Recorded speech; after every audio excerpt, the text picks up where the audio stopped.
Diptyque Laurent is here, and you're going to take a look at the papers looking at India, which is about to begin voting in its elections from Friday. That's right. Naturally, Karis, a lot of focus on the man himself, Narendra Modi, who is widely tipped to win these elections when they come to an end in about 2 months' time.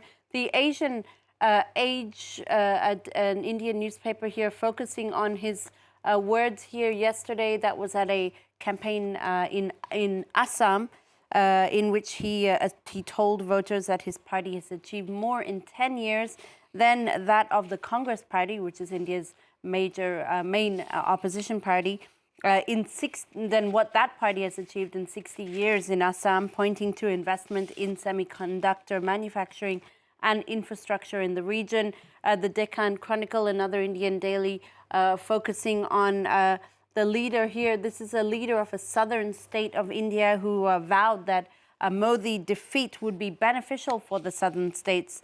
The southern states of India have long felt neglected by Narendra Modi's policy making. In fact, it's also the focus of the Hindustan Times' editorial today.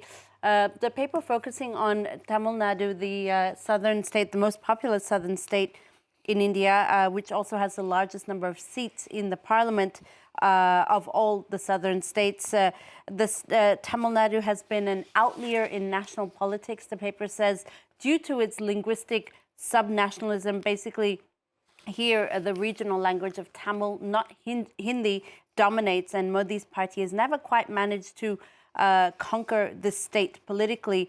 If he does so in these elections, this will be a huge win for Narendra Modi and his unitarian politics, the paper says. All right, and what reactions are we seeing from the international press? Well, like the Indian papers, a lot of focus on Narendra Modi himself. This is from La Croix, the French paper, which evokes what it calls the Modi effect. Once again, talking about how he is widely tipped to essentially win these elections and begin a third term. In its coverage, the paper also looks at how he changed India, for better, for worse as well. He transformed India. He propelled India to the international stage when it comes to the economy, when it comes to politics, albeit, though, at the detriment of human rights in the country. He's described as charismatic but autocratic. Modi, of course, has also relegated the rights of Muslim minorities in India while pursuing his Hindu nationalist political agenda.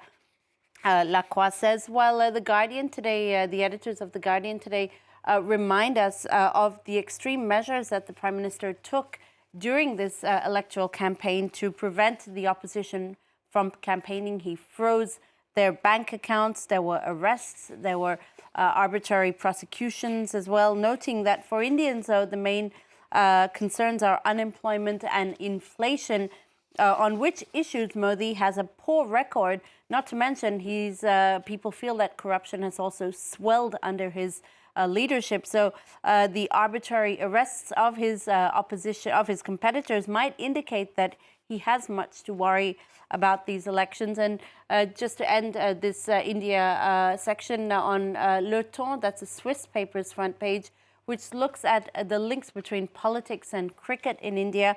Modi himself is very close to the ultra-powerful leaders of India's cricketing federations, the ruling BJP party, and how it has instrumentalized cricket to forcibly push its nationalist agenda, and how it uses cricket to wield its influence across Indian society. That's the focus of this paper's coverage. All right, well, moving on now to something a little different. A ruling in Colorado seeks to preserve the privacy of our brainwaves, which could become commodified by technology companies. Yeah, it's extremely terrifying as an idea, but apparently a bit of a reality, at least. Now, we're used to our physical data, our names, our addresses, our dates of birth, all of that is in the public domain, inevitably. But today, thanks to things like connected headbands, which are at the forefront of consumer neurotechnologies on the market, these startups can access and then sell or share your brain waves with third parties without your consent. Notably because these headbands stimulate your the electric signals in your brain, which can give insight into our feelings, into our thoughts, into our intentions. So just a few examples of these headbands. There's one that can treat anxiety, claims to treat anxiety or signs of depression. Another one reads and interprets your brain signals while you scroll through dating apps. So it literally can pick up on what you're thinking as you see a potential match. So these apps, while revolutionary, are also problematic because they're largely unregulated, which means that these startups can access your brain activity and then sell or share it. So on Wednesday, Jared Polis, the Colorado governor, signed a bill that for the first time in the U.S. will seek to make sure our neural data is also truly private by expanding the definition of sensitive data in the state's privacy laws to include, indeed, our brain activities. Karis. Well, that's certainly a bit concerning. But finally, from you, Deepti, a new TV show will be developed based on Emmanuel Macron and Brigitte Macron's unconventional love story. Yeah, unconventional to say the least. Some might say it was mildly illegal as well.